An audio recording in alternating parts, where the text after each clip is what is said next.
In sport, they call it bracing. This is how they teach people when they're going to do a heavy deadlift. How to brace is to engage the pelvic floor and position the rib cage properly so that they are bracing with their breath. Well, yogis have been doing this for 10,000 years. And now it's so interesting for me because I've been coaching my athletes this way for 20 years that now people are just starting to talk about the importance of it. But we've been doing it forever.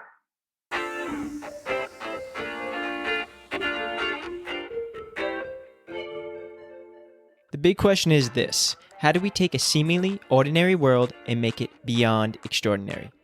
In yoga, there is so much more than meets the eye, and it's not just the things we do on our yoga mats that make the biggest difference. That is the question, and this podcast will give you the answer. My name is Austin Bitsis, and welcome to Life as a Secret Yogi.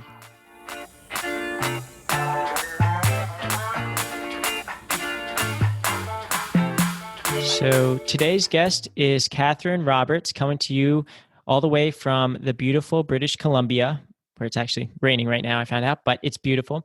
And Katherine, welcome to the Life as a Secret Yogi show. And I'm excited to hear your tips for not only golfers, where we're originally going to focus this episode on, but also just overall performance of athletes and some of the work that you're working on to unlock their inner secret yogis. So welcome to the show, Katherine. Thank you, Austin. I'm glad we're finally able to do this. It's great. Yeah, no, I'm grateful for your time and to reach back out to me to hop on this call today. And for everyone who doesn't know Katherine Roberts, she right now is working on her company. It's the Human Performance of Sports. And just a little bit about her background. So she's the founder and president of Katherine Roberts Human for Sports, which I just mentioned, and also the founder and president of Katherine Roberts Yoga for Golfers, which you may have seen her before. She's very well known in the golfing community for introducing yoga. She even owns the website and the domain, which is yogaforgolfers.com. So you could definitely check that out. But she is a GIFT fellow, so that's a Gray Institute for Functional Transformation of Applied Functional Science and Chain Reaction Biomechanics. She's a certified fellow of Applied Functional Science at Gray Institute. She's certified in Functional Manual Reaction at Gray Institute as well, and educated in PRI, baseball, and myokinetic restoration and vision. She has a lot of other certifications, and she's really trained and focused her mission on bringing yoga, Pilates, and this functional side of biomechanics to athletes. And she could tell us more about this, but she's been working in the Major League Baseball for about 16 seasons, probably more since you had that on your website, and serving the yoga and human performance coach for MLB teams. So she's really methodical in her process, and she's got a lot of certifications online where she kind of takes athletes too, but she's been working extensively with Major League Baseball players. And before that, she was also a pioneer in the introduction of yoga-based fitness for golfers. Spanning nearly 2 decades, she's been a regular contributor on channels such as the Golf Channel and Sirius XM PGA Tour Radio, and she's been profiled in the USA Today and Golfers Magazine. And so she's really been known in that golfers community. She even has 2 books out there on yoga for golf, which is called Yoga for Golfers, a unique mind-body approach to golf fitness. She's also co-authored a second book, Swing Flaws and Fitness Fixes, co-authored with one of the top 100 golf instructors, and then Tiger Woods coach Hank Haney. So she's done a lot in those areas, and I love getting the opportunity to kind of brag about the guest background a little bit, but of course you could fill Katherine in on kind of some of the other stuff you've been working on. But before we dive in, a little bit about our audience today. So our audience are those that want to take the practice of yoga, meditation, breath work, energy work, animal-assisted therapy, among other related tools, into the real world. It's a lot of people who are looking to perform at a higher level in other disciplines such as running, golf, baseball, surfing, weightlifting, freediving, basketball, art, music, entrepreneurship, or just simply those who want to make life beautiful. And the audience does not necessarily have the desire to become the stereotypical yogi or a yoga teacher. Nevertheless, the audience would like to utilize the tools of yoga, meditation, and these related practices to make life beautiful. And in short, this message of this secret yogi is that we all have this heroic self, and it's our inner source that we cultivate through these tools of yoga, meditation, breath work, may it be Pilates, animal assisted therapy, and these related practices to take a seemingly ordinary world and make it extraordinary. It's that we all have this superhero that lives within, and these tools allow us to tap into our quote unquote superpowers, or superpowers being mindfulness, awareness, love, focus, creating happiness from within, to just list a few, but also just to feel good in a body that we love. And maybe even on the topic of this show, it's to perform in a body that we love, to meet our goals or our mission in whatever discipline that we are in. So we really hope that this episode unlocks your own superpowers through these tools. And if you like it, I just ask, maybe consider sharing it with at least one person that needs it most, and consider leaving a written review and rating wherever you're listening to right now. So, Katherine, thanks so much for hopping on today. And we could just start off with a little bit about your story to finding and creating purpose through these tools that you've used and introduced to athletes. Well, thank you, Austin. First of all, you did a beautiful job on that introduction. That was quite a task there. So well done, my friend. It's interesting when you talk about the entrepreneurship and yoga and finding your inner strength and your inner superpower. I want to share a little bit about how I came to do this work. So I've always been into fitness. I taught group fitness. My first job was in a gym, and I've played every sport known. So I was very much like a tomboy, a jock growing up. But I had a corporate job working for a big Fortune 500 company, and I am also a golfer.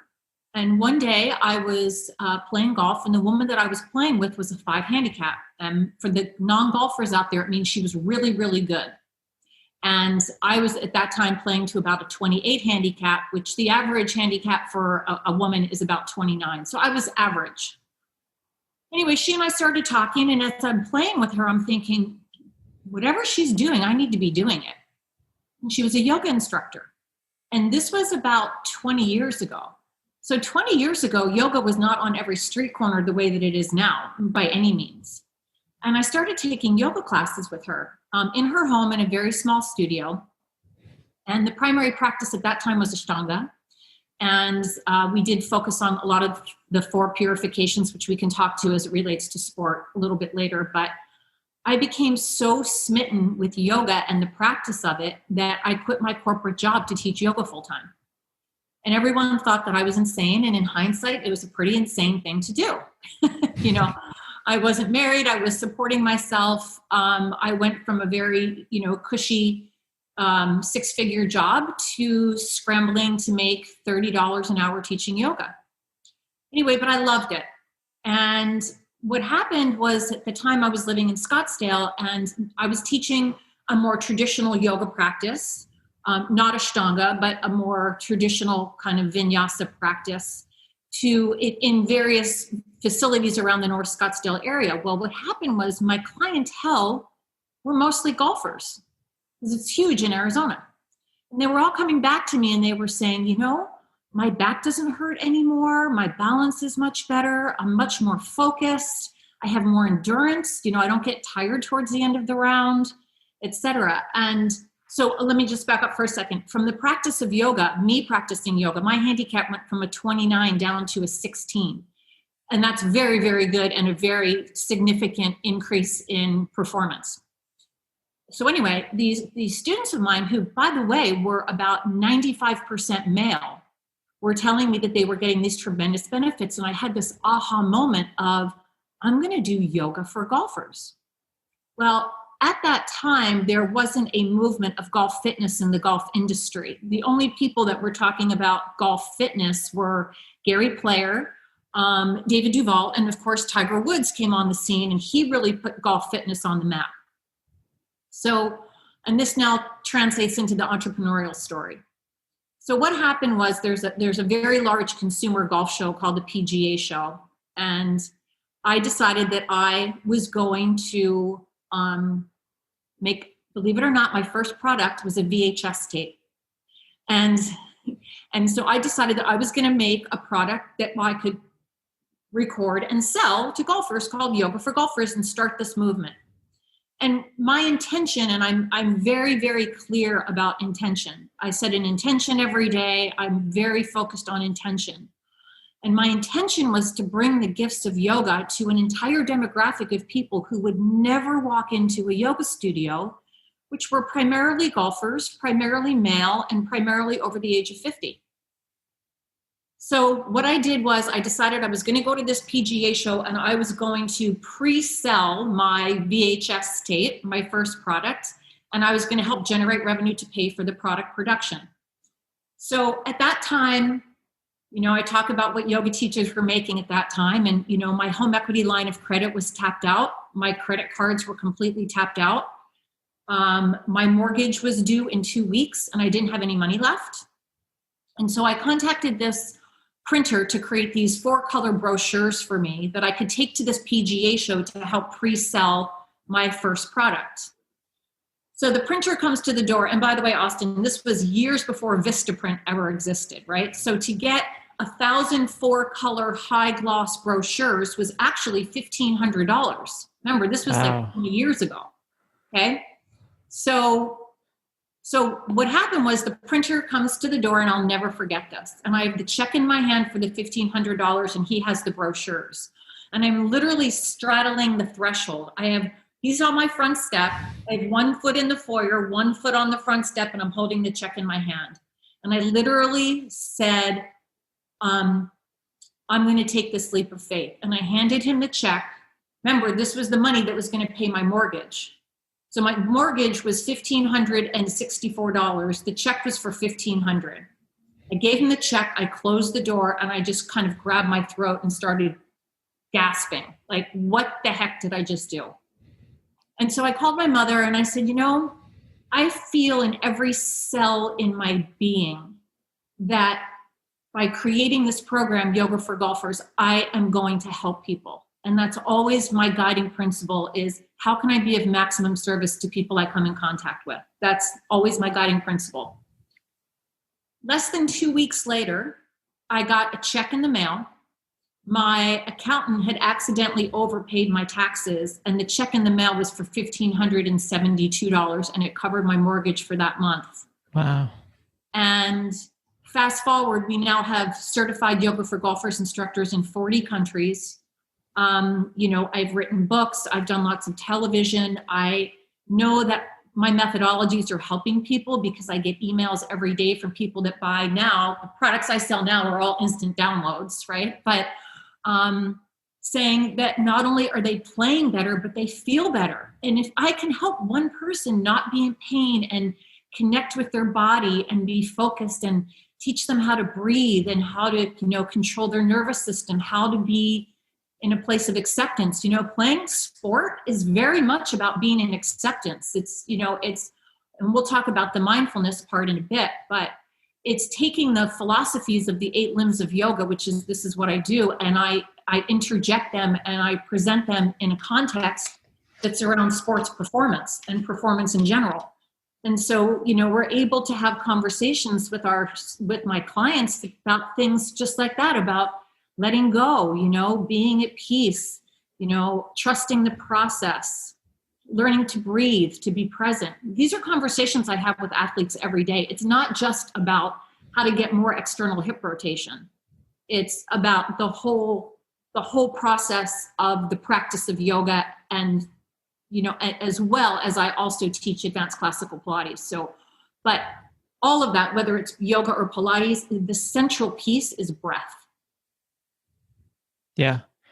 No, that's an amazing story that you had, and I love to hear the entrepreneurial side of it. And it's just funny how things just work out and over time and in life when you put your energy in one direction. And I love that entrepreneurial side too, of like the idea of like you're just looking to kind of maximize how you can help people. Mm-hmm. And I think with entrepreneurship is such a great thing to be doing if you're kind of focused on that, and it's kind of mindful business, as I call it. And yeah, and the people that do it right, it's incredible because you could really help people at scale. But it's hard. It's technical. It's hard, and it's easy to just get into entrepreneurship and just have another Me Too product, which is very common nowadays. And it's just like, how can you differentiate yourself and put something out there that people actually need? And if there's something that's already kind of treating that issue, then kind of what's the purpose? You should help another issue and kind of put something out there. So, yeah, thank you for that. And it's say something about the entrepreneurial process before we move on. So I am very much into marketing and business development. Mm-hmm. And it's just an innate skill that I have. I didn't go to, I was in sales before, and we're all selling something, and there's nothing wrong with that. I get really excited when our certified instructors become abundant, because the more they're abundant, the more they can serve others. And in part of my certifications, both the Yoga for Golfers and the Human Performance for Athletes certification, there is a huge piece of those certifications that tie into marketing and business development. I mean, we even have a very, very comprehensive marketing kit that we provide for people. Because, what I see happens a lot in the yoga community is people spend thousands and thousands of dollars on yoga training, and I think that's fine. But then at the end of it, it's like, okay, namaste, thanks for coming, and take off, and I, because these are the kinds of people that are trying to make a difference and also looking to be abundant, that end up in my certifications. And that's why I'm so focused on the marketing and business development piece of it. And I just want to say one thing, and I'm going to go on record as saying this, okay? Austin, I've never said this on the podcast before. I don't know who or how the process of the pay scale for yoga instructors was developed. And I think it is yoga teachers are grossly underpaid. I mean, what we are doing and how we're making a difference in people's lives is important and should be rewarded, not only from the work that you're doing, which is very fulfilling, but, I look around and I have a mortgage and a car payment. And so I don't know how that happened. And, for our instructors, we set the bar very high, that they should be incredibly abundant. I mean, we even get down to not just the theoretical concepts of what they should make, but we get very, very tactical as to what you should charge. And it's hard for people to ask for the financial reimbursement for what they're worth. And can I share a quick story about that? Sure, yeah. So one of my baseball teams, I work for many, many baseball teams. I don't just work for one. And this coach that hired me said, well, we want you to come in 3 days a week. And this was during spring training. We want you to do something on the field, et cetera. And I said, okay, well, this is my fee. And he said, wow, that seems like a lot. I mean, you're only going to be on the field for a half hour. And because I work for multiple teams, I charge the same amount of money for all the teams. And I explained to him that this is what I charge. This is what I charge everyone. And I said, you know what, let's do this. For the first year that we're in partnership here under contract, I'll do it for this much money. And I reduced it by about 25%, kind of to get my foot in the door.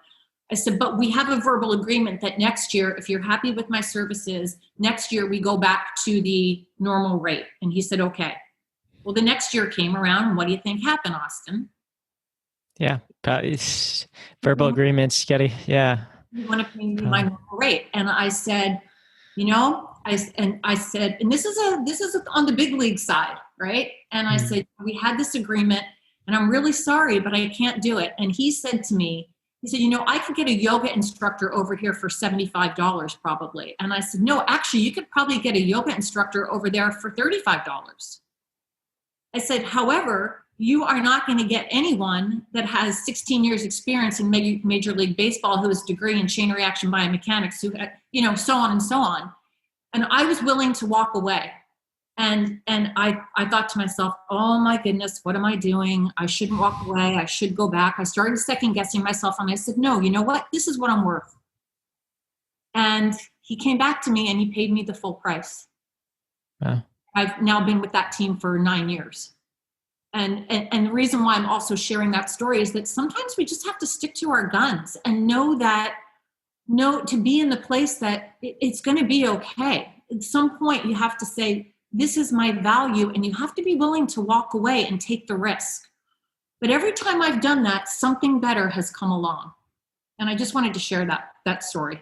Yeah. And I think everyone listening could resonate. I know a lot of the audience may not be yoga teachers, but in terms of if you are, I mean, that's something to learn. And if you aren't and you're looking to work with yoga teachers, just know that it's like, that it takes a lot of work. I mean, I know like just preparing for a yoga class, it's not like you're getting paid that much per hour. It's a lot of preparation, and you're thinking, especially for if you're doing like a private session, you're thinking about that person, like maybe you're giving them an inquiry, and you're finding out like, how can I form and program this class to fit what they need.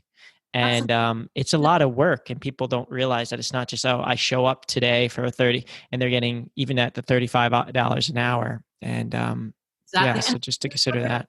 The story that I just shared is applicable to anyone that's in business. It's applicable to anyone, whether you're in sales, anyone, anywhere in business. And truthfully, it's kind of applicable for life. Just, and this is the journey of being a yogi. And wouldn't be so presumptuous to say that I'm a yogi. I'm a human being. I'm not always a yogi. Yeah. I do my best, but I've had some personal challenges this year, and I just have this sense of knowing that I'm at peace with whatever needs to unfold.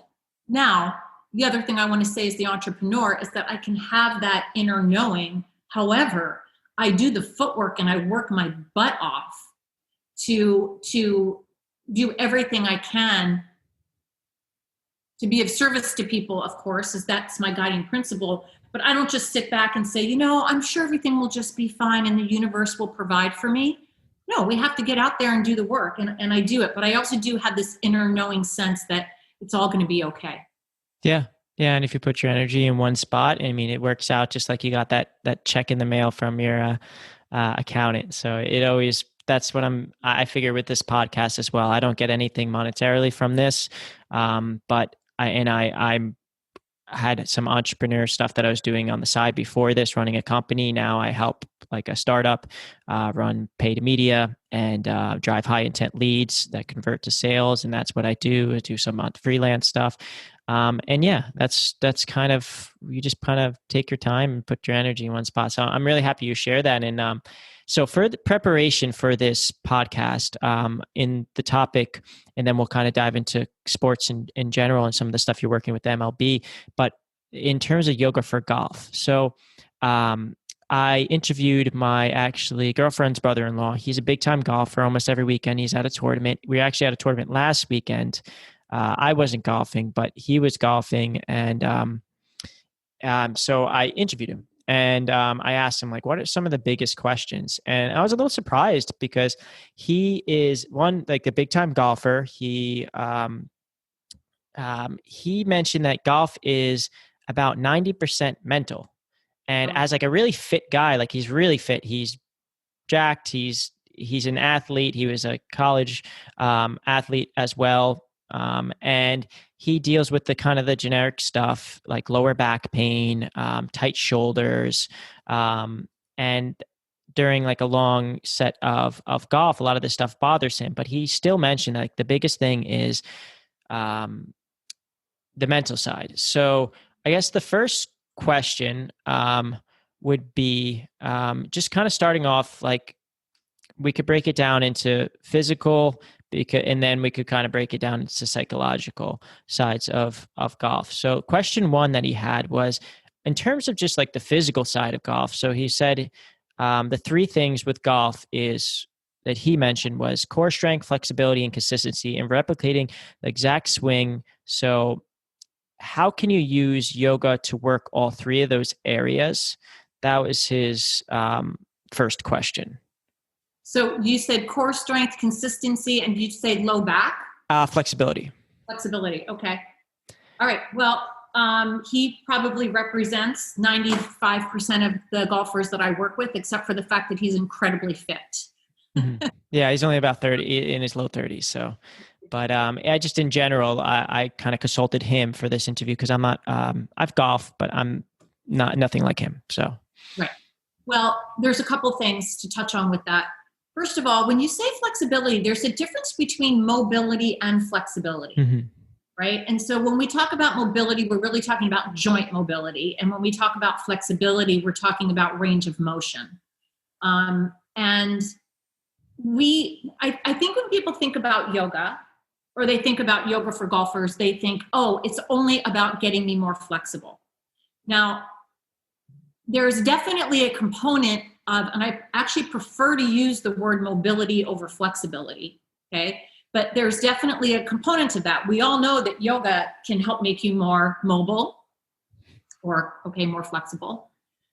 However, the way that I teach yoga and the way that we practice the methodology in yoga for golfers is we're all about the integration of the joints so that you actually you not only get more mobile, but you get stronger. And one of the things that I see a lot as a problem in yoga is hypermobility. People that are too flexible. They need to be pulled back. They need to create more joint integration so that the muscles that are surrounding the joint actually work. You should only move to your end range of motion, not beyond your end range of motion, okay? But we're talking about golfers here. So first thing is, yes, we work on mobility, but we always take the science of golf and the science of movement into everything that we do. So there's something called the kinematic sequence in golf, and basically it just means that there's an efficiency to how your body should move when you swing a golf club, right? We take that science of three-dimensional motion capture and create the methodologies around that. So here's an example. For athletes, everything starts from the ground, right? So to create power, you need to create what's called ground reaction forces to use the ground. And that has to start with a proper amount of ankle and foot mobility, right? So a lot of people don't really consider their feet as big a concern when they're playing golf or they're trying to play sport.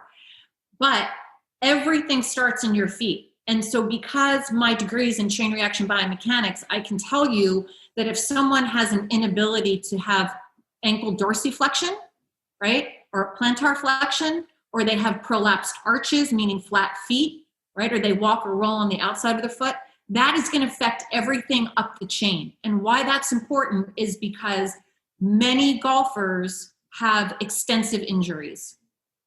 And a lot of it starts with foot function. So to your point about this mobility piece, it's not even just the whole body. We can even dial it into what is driving injuries above or below. One more example of that is a lot of people that have injuries with their knees, a lot of golfers have knee issues. If I can work on gaining more mobility in the foot and ankle and the hip, it will very often affect what's in the middle of that, which is the knee. It can benefit knee problems.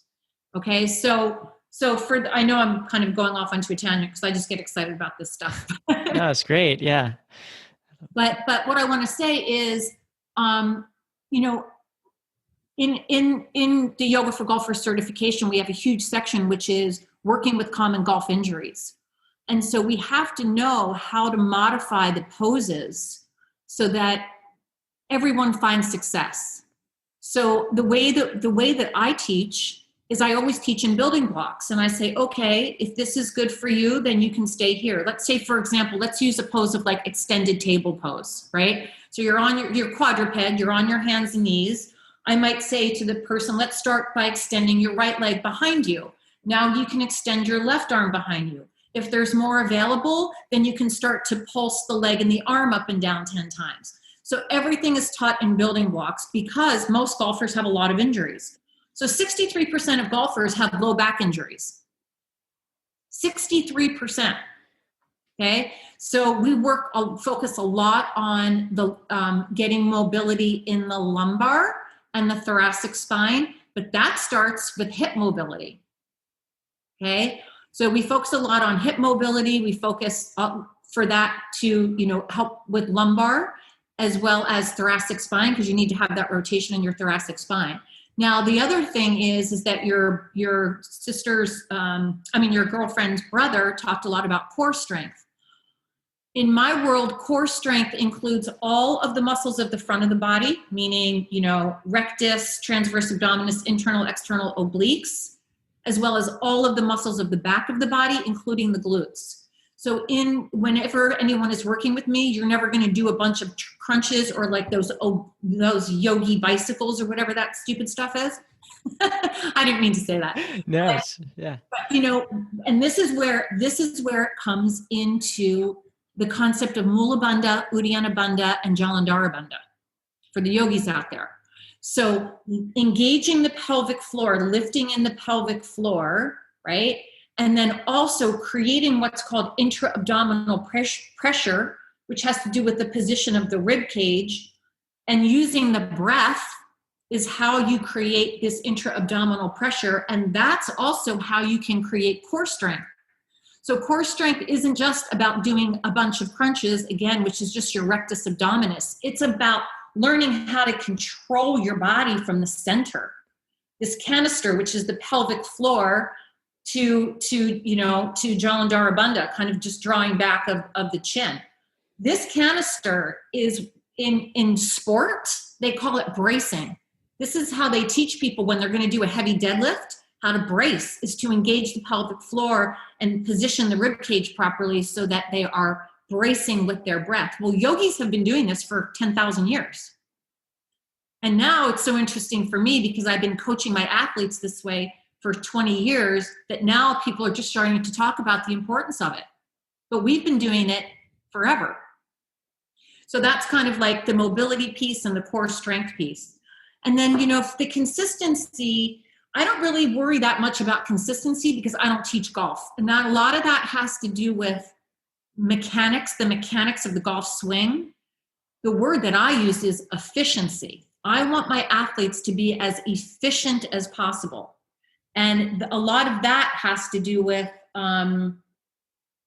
being in their center, right? Moving from their center creates a lot of efficiency. I've had pitchers that I've worked with, I think of this one relief pitcher in general, and what he told me was he said that after working with me for a couple of months that he went out and he was throwing 92 miles an hour. And he said he felt like he had so much more left in the tank because his efficiency of movement was much, much better. So I like to work more with the word efficiency rather than consistency. Yeah, no, that's great in terms of, I like the way you think about the efficiency and kind of how these tools have been around for like thousands of years. And it's just now that we're kind of learning, oh, wow, they actually had a point there. And we're kind of going backwards instead of forwards. But there's a point in a lot of times, especially as athletes or in certain sports, yoga was traditionally kind of brushed off. So it's just kind of getting introduced. And people like yourself have kind of pioneered that in over the years and done that. And the second thing you mentioned was controlling the body from the center and this idea of core strength. And I remember coming from a collegiate running background, so track and field, cross country.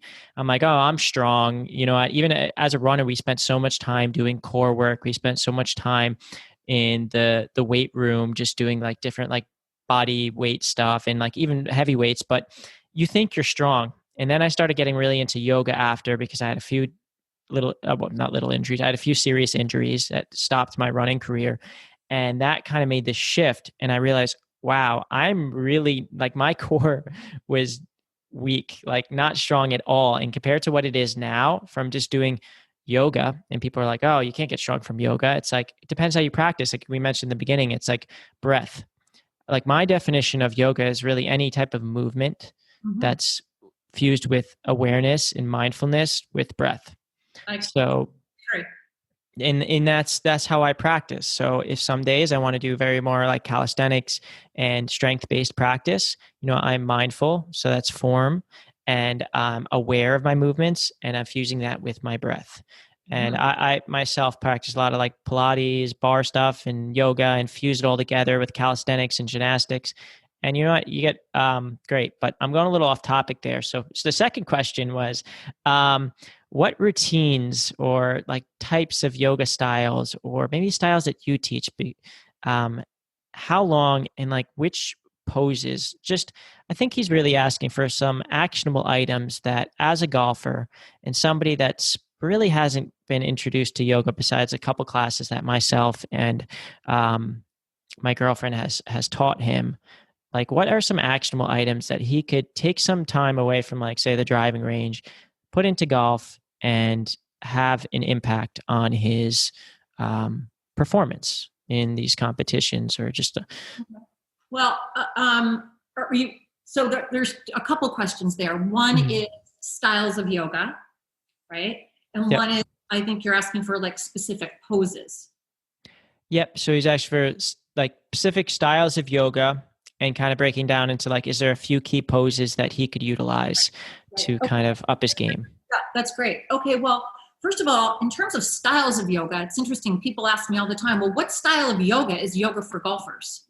Well, there's different styles of yoga for different applications for performance.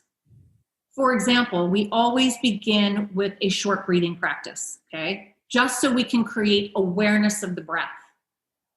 Many of my clients don't know how to take a deep breath, period. So it's a short breathing practice, okay, which is usually done supine, laying on their backs. The next thing is we always go into a dynamic warm-up. So that could be considered a flow yoga. And the reason we do that is because the golf swing is an explosive movement that starts from a static position. And it happens in under 2-second period of time. So from a physiological standpoint, I need to make sure that their nervous system is prepared for explosive movement, synovial fluid is prepared, the core body temperature is heated up, there's a good range of motion in the joints. So there's always a dynamic warm-up, which is very important for people to do before they go out and play, right? You don't want to do static poses when you're going to go out and try to create explosive movement, right? So there's the dynamic warm-up, which would be a flow yoga. Then we always move into the standing poses. And I consider that to be more of a power yoga practice. And the reason why the standing poses are so important is, one is, what's the first thing you do when you're setting up a standing pose? You plant your feet, right? In golf, the first thing you do is you plant your feet to then be ready to hit the ball. So there's that correlation that makes sense for golfers. It's to plant the feet and use the ground. The other thing is that in the standing yoga poses that we do in Yoga for Golfers, and actually with all of my athletes, is everything we do is based on triplane movement patterns. So what that means is there's always a component of each pose progression, which is a sagittal plane movement, which is flexion or extension. There's always, then we add in a frontal plane movement with any type of lateral bending or abduction and adduction of a limb. And then there's always a transverse plane motion, which is rotation. So we don't do just one pose. Like here's an example of something that we might do. Think about a crescent lunge pose, right? So your right foot is stepped back, your left foot is forward, okay? And then what I would have them do is I would have them reach their arms over their heads. So now their arms are moving in a frontal plane motion.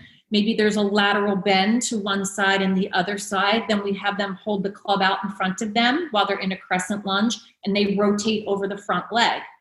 So now why that's important for golf is because we're starting from the feet.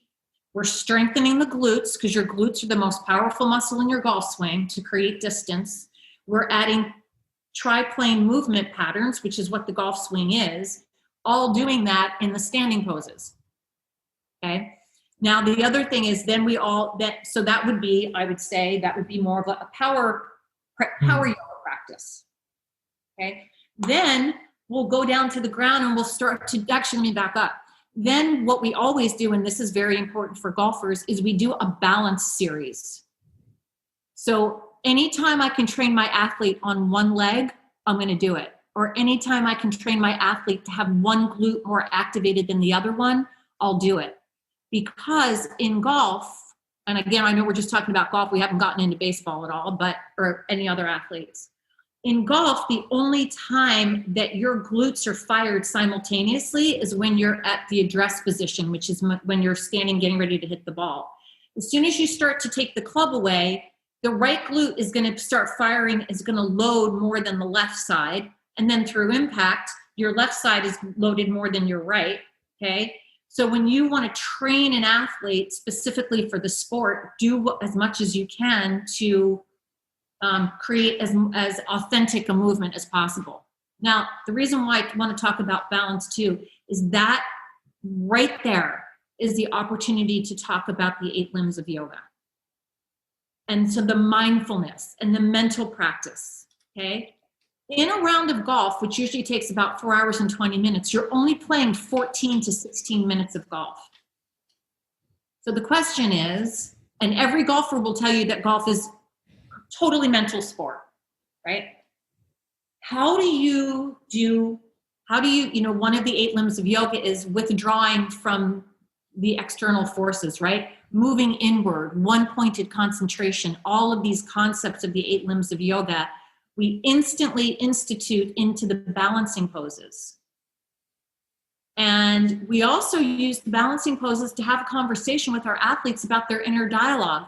Because most people, when you say, oh, we're going to do a balancing pose, they say, oh gosh, I'm terrible at this. Oh, I'm terrible at this. I can't do this. My balance is horrible. Just like in golf, they'll say, oh, I can't hit it over water, or I'm not good at long putts, or whatever it might be.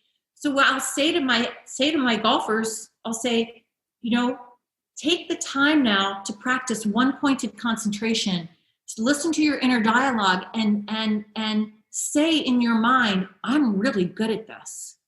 And when you see a golfer and you're working with an athlete, any athlete who thinks that they're not good at something and then they can do it, it's like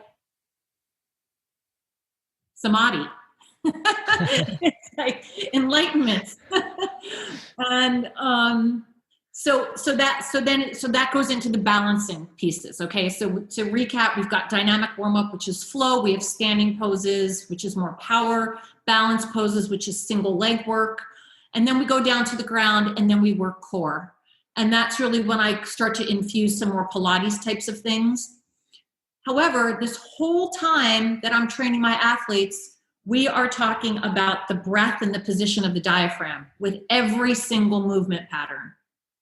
So the breath work is always happening.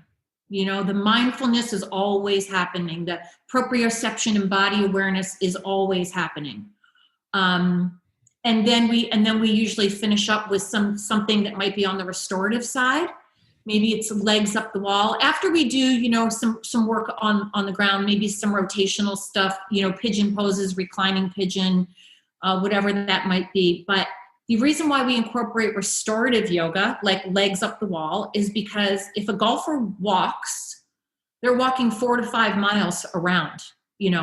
Lots of golf courses are very hilly. They're bending over 30 to 40 times to mark a putt. They're doing all of these different things with their bodies. And for a lot of golfers at the end of the round, their lower body is very fatigued. So having your legs up the wall and doing something restorative like that is tremendous post-round. So that's why when someone says, well, what style of yoga is yoga for golfers? It's all of those styles of yoga, but all have different applications for performance. Yeah, and it's applicable towards golfers, where it's just like some of these traditions where they're traditions, they're different styles, and kind of for these sports that or disciplines that we would like to achieve this performance in, we have to make our own style. And I know yoga, just reading some of the text, is really supposed to adapt to what the teacher sees. It's almost like not an experiment, but it's a if I'm the teacher, you're the teacher, it's like whatever we feel works best for our students. And Right. then and that's how it's supposed to adapt and evolve over the years. There's no fine structure. Those traditions were just traditions that those teachers found worked. And yeah, and I think when a lot of people think it's like, oh, which pose or which poses, I think one of the other big things in yoga, and I know in Patanjali's, which for everyone listening, it's just yoga texts, and that who don't know that, but Patanjali sutras, and he mentions like basically this idea of consistency, and it's not that it's one pose. The body works in this functional movement in a whole, in a holistic way, and like you mentioned, you have to kind of hit each part into kind of where it's not one pose. It's this holistic movement and integrating them all together. Well, absolutely. And, I just did, similarly in my baseball world, even though my demographic is very vastly different than my golf world, I still incorporate all of those concepts that I just described, all the triplane movement patterns, all the breathing, all the positioning of the diaphragm, all the foot function, the chain reaction biomechanics is all the same for the baseball group as well. It's just their needs are different. And again, because the population is so different. But I agree with everything that you just said. I think it's I always felt that yoga was really intended to be taught kind of one-on-one. And I think a big challenge for a lot of yoga instructors, and by the way, sometimes I'm on the baseball field and I have 60 guys on the field or 60 guys in the batting cages. So I'm not by any means saying that I do that all the time. But to make what you're doing and how you're teaching it applicable for everyone, I think is really important. Because, yeah, I'm just going to leave it at that. Yeah, no, I think it's great. I know too, it's like, it's the best way to learn it is, or teach it is one-on-one, because you could really apply it directly to that student's needs. And you could learn it based on, some people have like anything, have strengths and weaknesses. And of course, like going to a studio, that's better in person, is better than online. But they're all work in helping you stay consistent, just like you have a good diet and you take supplements to kind of help stay consistent and fill those gaps when you can't make it to the studio, or you can't make it or afford to work one-on-one.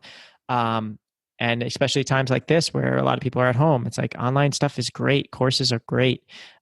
They're great ways to learn something. I've been doing online training for years. I was doing it mostly over FaceTime and Zoom, but I think that and I feel very lucky that it's a context of which I'm very comfortable, not just learning, but also teaching.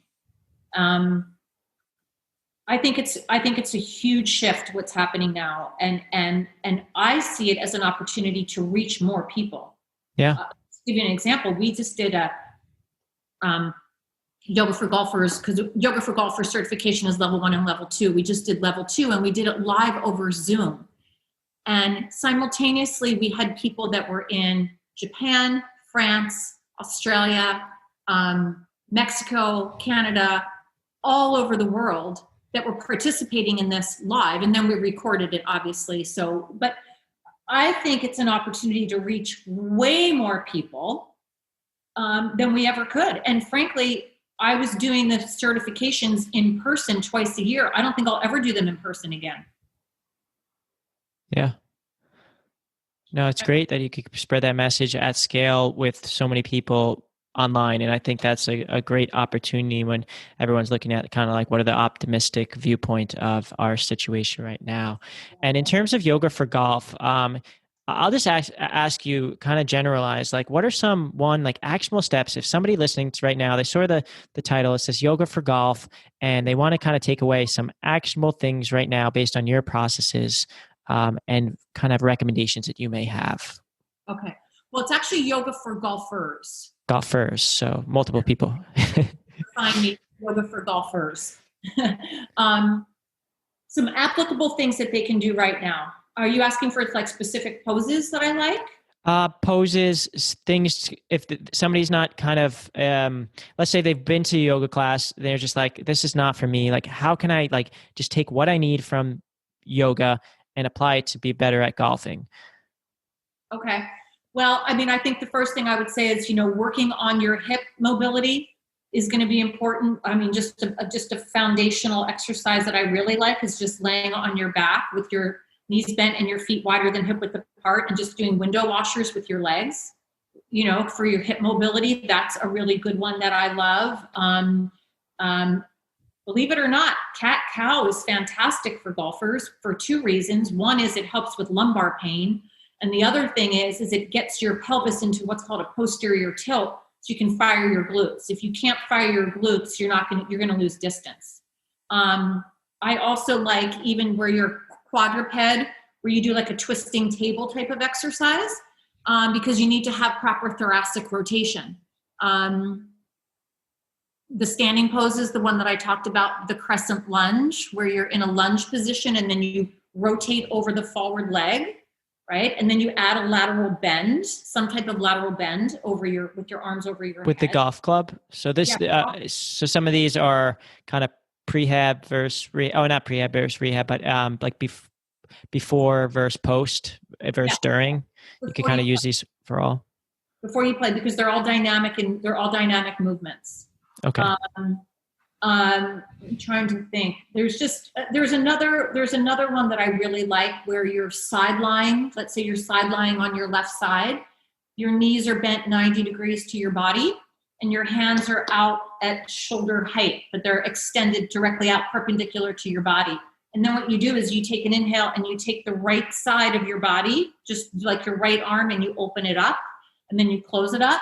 Because what that does is that's like turning into your backswing and it's creating shoulder to hip separation, which is what it's actually called shoulder to hip disassociation. So you can create that stretch, recoil reflex. Those are just a couple things. I mean, this is why we've created all of the instant downloads that we have on the website. And the way we have them is they're in par and birdie levels. Par being the most foundational, which starts with a mobility and stability 30-minute workout. And then it goes into more dynamic movement, which is par level 2. And then in par level 3, which is called load to explode, which gets into more complex yoga movement patterns to help create more power. I mean, those 3 are available like in one bundle as an instant download. We also have something, and the listeners, this would be very helpful for someone who doesn't know where to start. On our website, we have something called the Golfer's Profile. And what it does is, you go to our website, it's on the upper right-hand corner. It will ask you a series of 10 questions, like, what are your strengths on the golf course? What are your weaknesses on the golf course? What's your fitness level? How many rounds do you play? And based on that individual's response, they will immediately get in their inbox 5, and this is all complimentary, this is all free, 5 videos, short, quick videos of Yoga for Golfers movement patterns based on their response. So it's a very personalized experience. And I like people to start there because then it gives them an idea. It's like, well, where do I start?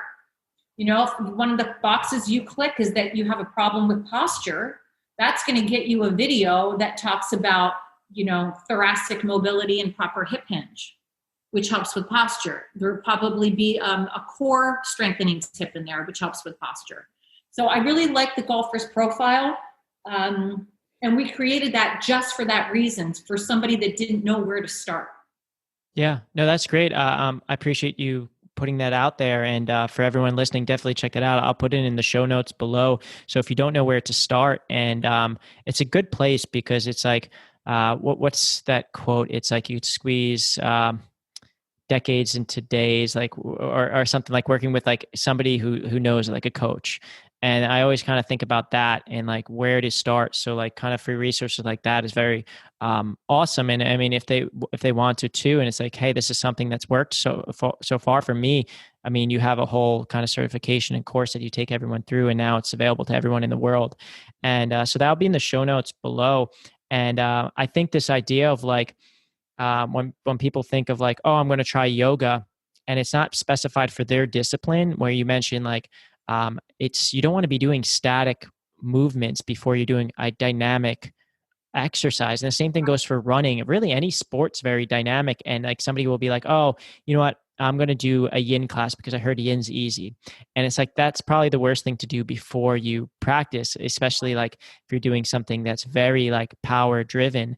And I don't think people realize that. And then they're like, oh, but I performed worse. Or maybe they did a yin and they pushed themselves past their edge, which we were talking about, their edge and like riding your edge. Well, there's one edge which is like pushing yourself. There's another edge which is like your ego and like pushing past that because you think you should be there. And so this is all great stuff. And I just wanted to say too, the way that if I have to pick kind of one definition as to what I do, I would say that it's a mindful practice of dynamic stability. Because it's dynamic, because there's movement. I'm looking at how stable my athletes are, and there's a huge breath and mindfulness piece to it. So it's, and I don't really even refer to myself as a yoga instructor or a Pilates instructor. I refer to myself as a multidisciplinary movement specialist who pulls from these two methodologies of yoga and Pilates combined with the science of biomechanics. That's what I do. And it's about dynamic stability that's specific for sports. yeah. No, that's great. I like that definition. And in terms of kind of opening these up to the bigger picture, so we haven't really dived into the psychological side of golf. So we could kind of talk about that, but I'm sure there might be some specific things to golf, but it really opens it up when you think of the psychological parts of performing really in anything. If that's sports, if that's you have a presentation, it could be really in anything. You might have some specific tips that you could share for golf or baseball, but can we talk about that a little bit more? Absolutely. Well, 100% it comes back to the breath. So, in baseball, we have a saying, which is one breath, one pitch at a time. One breath, one pitch at a time. In golf, it's one breath, one shot at a time, right? To your point, you're doing a presentation. It's a breath and a word, or a phrase or whatever that might be. The way we talk about it in golf is the fastest way to reset your mind when you've had a bad shot, or maybe it's baseball, it's a bad pitch or whatever it is, or it could even be a good one, right? The way to reset your mind to come back to the middle is with a long, deep diaphragmatic breath. Not a breath that's a tight inhale through your nose and a, long pursed lips exhalation. It's a diaphragmatic breath where you can feel and even train kind of your rib cage to move in four directions, right? So your rib cage is moving, north and south and east and west, right? So to feel that rib cage move in Pilates, we talk about that the breath is just kind of lifts you and lengthens you, right? And then I always coach my athletes is that when you take the exhalation, open your mouth slightly and let the breath come out of your mouth as if you're just gently fogging up a mirror. The reason I do that is because I want them to relax their jaw, right? The clenching of the jaw is a direct correlation to the sympathetic nervous system.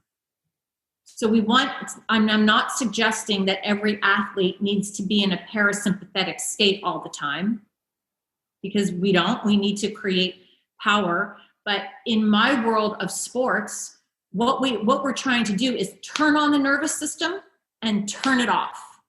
And the way to do that is with the breath. Okay? The other thing is, again, it's the fastest way to reset your mind, and it's the fastest way to reset your nervous system. The other thing is that when a body is tense and a muscle is tense, it can't efficiently do what we call eccentrically load. So an eccentrically loading of the muscle means that I'm going to move my muscle, I'm going to stretch my joint to the end range of motion, not beyond. And that is how the muscle is going to load, so that I can concentrically contract that muscle to explode it to create power. If I'm already starting in a tense position, I can't eccentrically load for an efficient movement pattern. So that's why with my golfers or my pitchers or whoever I'm working with, that they take this deep diaphragmatic inhalation, and when they exhale, relax the jaw and feel like the traps are just relaxing, right? So that then you can eccentrically load the muscle efficiently. And that's what we're all about, is efficiency and movement. So there's definitely the psychological ramifications, which are huge because it's all about the mind, right? But there also is that physiological ramification of having a body that's starting in the starting position that's full of tension. Mm. Yeah, no, I love when you kind of just mentioned that, because I just took a deep breath and I feel like pops, and then I. One more thing too about the breath too. This is about breath and vision and resetting the mind. So there's a correlation between taking in your peripheral vision and the nervous system. So I train, for example, we're talking about golf right now, and I coach my guys. I say, when you're walking between shots, don't walk with your head down. Bring your head up, feel your feet, every part of your foot articulating through your foot as it strikes the ground in the grass. Bring your eyes up to take in your peripheral vision, and take some deep breaths as you're walking. And we do that with the baseball players too, and all my athletes, is to bring their eyes up to take in the peripheral vision so the nervous system has a chance to reset. Yeah, no, it's like when they mention awareness in yoga, it's like specific applications to that discipline, and it really does help. And this idea of, like you mentioned, turning on and off the nervous system and resetting it, that helps you with recovery. As soon as you could push, and then the faster you could recover, which is why Shavasana is great. Like, even if you're just a weightlifter, you're going to the gym, like just laying down there for 5 minutes to kind of like, okay, sympathetic to parasympathetic nervous system, calming your body, and it just will help you recover faster. And yeah, for whatever sport you're trying to do. In terms of, so you fuse the traditions of yoga with the strength work and functionality of Pilates and this biomechanics that we were talking about together. Can you talk a little bit about your process of your kind of online certifications and what you're working on now with your human performance for sports? Okay, so we have, for Yoga for Golfers, we offer a level 1 and level 2 certification that's online. And it's pretty cool because we hired a film crew to record a 4-day live certification. So cool. It feels like you're in the room. I did the same thing for my human performance for athlete certification. And the main difference between the two is, one is obviously more focused on golf and golf performance and the mindfulness and how to modify different poses, based on common golf injuries, as well as the marketing. Okay.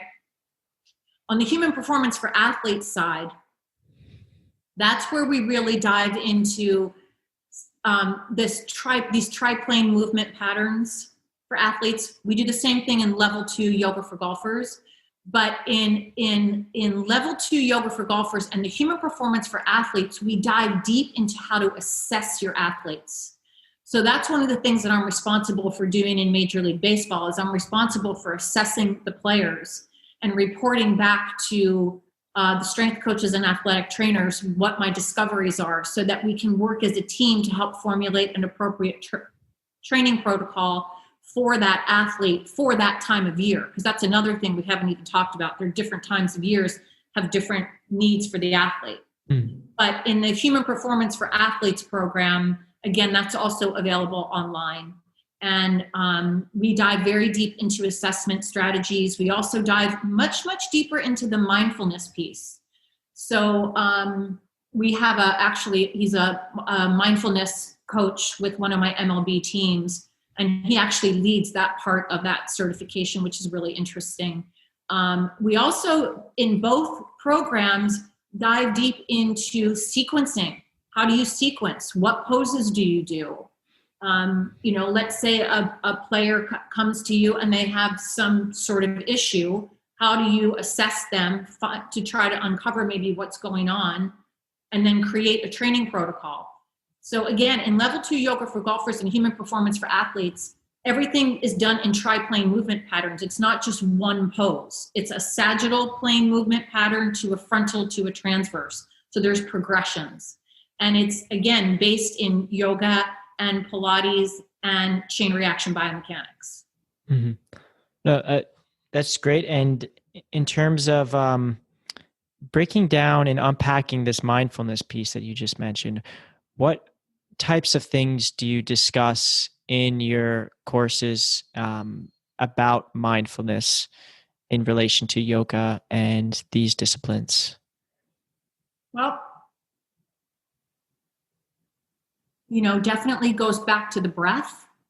Mm-hmm. But we also talk a lot about emotions, how to become more emotionally resilient when you're in your sport. I've had the opportunity, because I'm so close with my athletes and work so closely with them, to have really intimate conversations about their fears, which are real, and how to process through those things, how to be in acceptance. Acceptance doesn't mean, acceptance and apathy are not the same word. It's not acceptance equals apathy, right?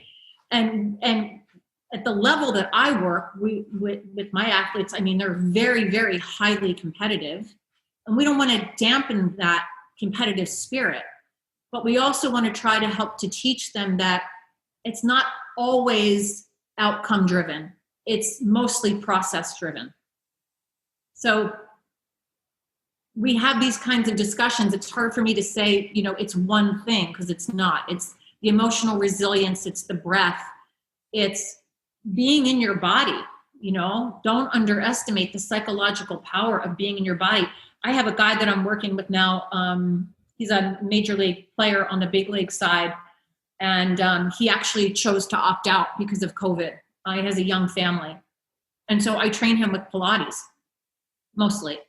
And so we were talking yesterday, and he said, I just have to tell you that after the work that I'm doing with you, he said, I just feel like I'm so much more in control of my body. I feel more connected in my body. He said, I feel more confident. If you can help an athlete feel more confident, that's massive. Yeah. And back to kind of yoga teachers and Pilates teachers not getting paid enough, that's money right there. So it's great. And I think that's one of the reasons that yoga teachers don't, and maybe like health instructors don't get paid enough, is because it's like when you're teaching somebody in like consulting for business, or like I'm consulting somebody on marketing, it's like, here's this information and you pay X amount and you get 10 times that back. And it's like this easy transaction. And in terms of like a yoga or Pilates or another health related thing, it's not really tangible. It's more of like this emotional or physical aspect, and you can't really like equate it equally. It's for everybody, it's different what the monetary value is. But in terms of this psychological aspect and the obstacles, what are some of like the biggest obstacles psychologically are you finding these athletes dealing with, and some of your tools that you've implemented are helping them with? Well, there's so many psychological challenges. There's the challenge and pressure of statistics. What's my ERA? All that kind of stuff. There's in golf, it's, what's your handicap? It's the other, the way that I describe this is there's various drivers for athletes. There's the physical driver, which we know, that's, your body. Psychological driver is the mind, right? There's the environmental driver, which could be everything from your agent or your family, or I'm sorry, that would be more of like a behavioral driver. Okay. Your family, your agent, the pressure, etc. That's a behavioral driver. And then there's the environmental driver, which is actually what's happening in your environment. And it could be, so I was just watching baseball yesterday, and they were talking about how the shadow was coming in to the batter's box and how that is affecting the hitter, right? So here's an environmental driver that's affecting how well you can see the pitch, and you have no control over that. So there's those environmental drivers. There's, let's say I go out to play in a tournament, and it could be exceedingly hot in Arizona, and then I go and I'm dealing with dehydration and heat, and then I might play in another tournament in another city, and all of a sudden it's freezing cold and there's a downpour of rain. So these are environmental drivers that we have to kind of deal with. Mm-hmm. But I think as far as coaching my guys psychologically, I think it really, a lot of it has to do with just an ongoing, honest discussion, about how they're feeling. I'm just going to share a quick story about an MLB guy I was working with. He had a lot of back pain. And as I'm talking to him about it and I'm assessing him and I'm just feeling him out. And a lot of this is, by the way, intuitive from doing this work for so many years. And I don't know why I said this to this guy, but I said, I feel like your back pain might be coming from a lot of fear. And it cracked open a conversation of him talking about how his stats at hitting were not very good. And he said when he's out in the field, he is more reactive. So the ball's coming towards him and he's just reactive and he can perform because he's not thinking. But when he stands and he's getting ready to hit, all he can think about is that his numbers are low, and is he going to get drafted, and is he going to, right, what's going to happen? Because he had been with like 4 teams in 2 years. So there was a lot of fear and he couldn't perform. So then we had a whole discussion about breathing and how he can use the breath and so on and so on. And I don't know if I'm answering your question directly, because I don't think there's a direct answer. I think the answer with the psychological piece has to do more with being in relationship and partnership with my athletes to have these kinds of conversations. Mm-hmm. And I just want to say too that the mindfulness piece is so important. I can speak to MLB that currently 28 teams in MLB have a mindfulness mental skills staff. I can speak like for the Cubs, or one of the teams that I'm with. I mean, at the Cubs, we have 5 people who handle they run the mental skills program. And, that's how important it is in sport. And as yoga and Pilates practitioners, we know that it's all mental. It's mental. How do you, we say, stay focused. In sport, we say lock it in. It's the same thing. It's just phrased in a different context. Yeah. And it's a physical expression of what's happening kind of in our minds. And what I've been kind of using on this show is like our thoughts are contagious, or our actions are contagious. What is it? Our actions are contagious. Our thoughts are contagious. Therefore, and our actions control our thoughts. Therefore, our actions are contagious. So it's kind of like this idea of like what's happening in our mind is controlling our actions, and therefore, our actions are contagious because they're affecting like the world around us. But in terms of like this idea of yoga for golf and yoga for, or just this idea of human performance, if somebody's listening to this right now, is there anything else that you feel that we may have not covered here to get them just on the right start? And maybe leave with some like one actionable item. Is there anything that you think we missed before we kind of close off for conversation? I think the actionable item is to just start, just do it, just start. Even if you make a resolution with yourself that, I'm going to do 10 minutes of my yoga, for golfers practice, or my human performance for athletes practice, or whatever it is, because I know that lack of action will create inertia. And once we start to move and we start to feel better, right? And we start to breathe better, then we become better at everything, better at being, a human being on the planet, better at being, a spouse, a parent, a sibling, a teacher, an entrepreneur, whatever it is. One of my personal mantras is there's always better. And that's one of the things that motivates me, is that there's always better. I can always be better. And it doesn't mean that, sometimes I try to be in acceptance as to whatever my situation is, but I always think that I can always be better. Yeah. So everybody listening right now, you heard it from not me, but Katherine Roberts. Just get started. And that quote I was thinking about, where I just couldn't say it on the spot, where our thoughts control our actions, and our actions are contagious, as we're seeing with this world around us. Therefore, make them good ones. Make our actions good ones.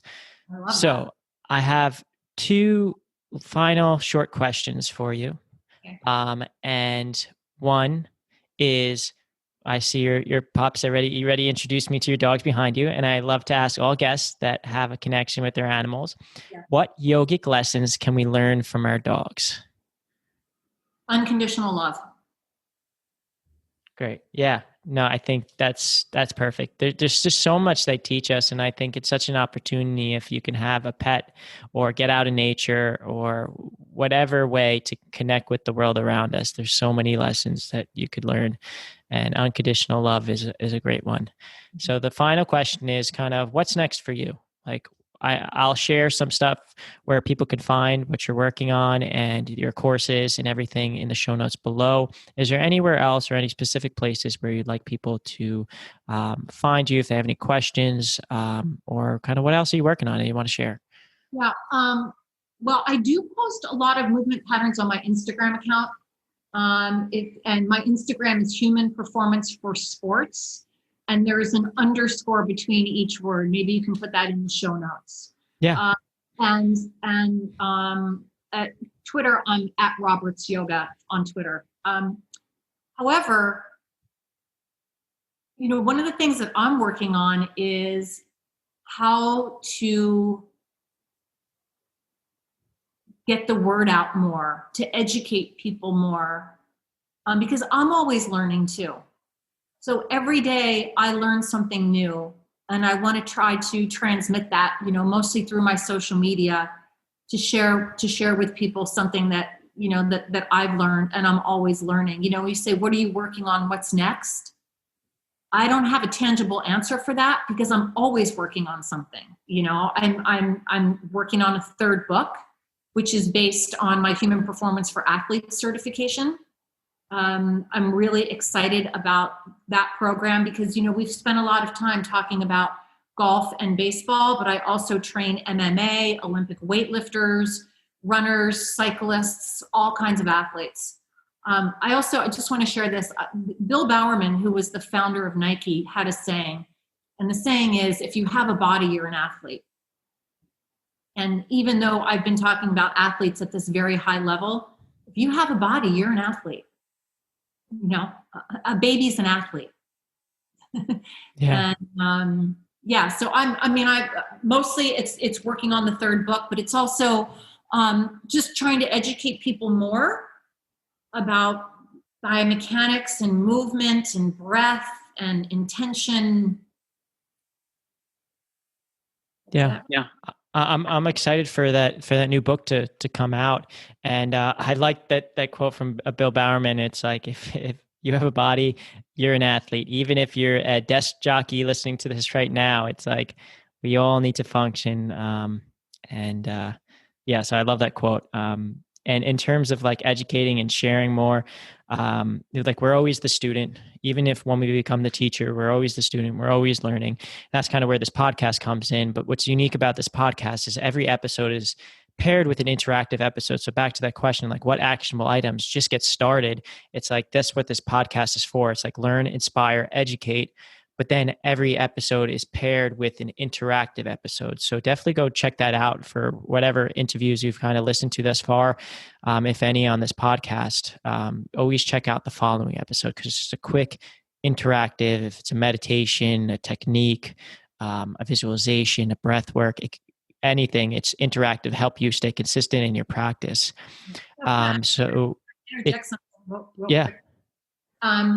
I have a couple sayings, and one is, the day that I think I know everything is the day that I don't deserve to work with anyone. And to your point about being the student, when I run my certifications, first of all, I am a voracious student and reader of everything that I can find information, because I feel like I'm always wanting to learn. And when I run my certifications, I say to the students, this is typically how I start. You might think that I'm the teacher here, but I'm actually the student. And you should question everything I say, because when you question it, then it opens up the dialogue so that we can all learn from each other. And so question what I'm saying so that we can all learn from each other. I'm not really the teacher, I'm really the student.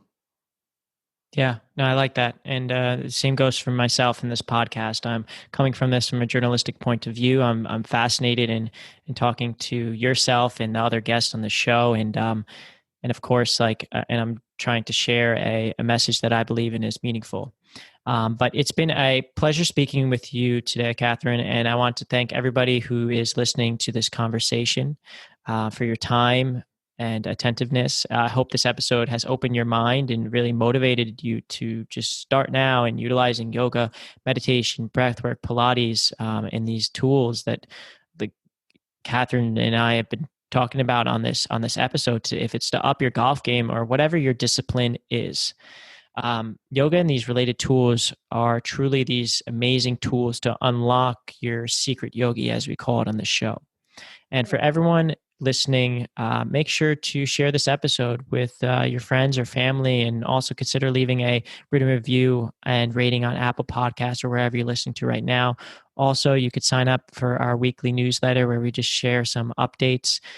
You could go to www.secretyogisociety.com. And lastly, if you like this format of the show being centered around like specific discipline, but also like an audience question, reach out to me and ask your question or topic recommendation.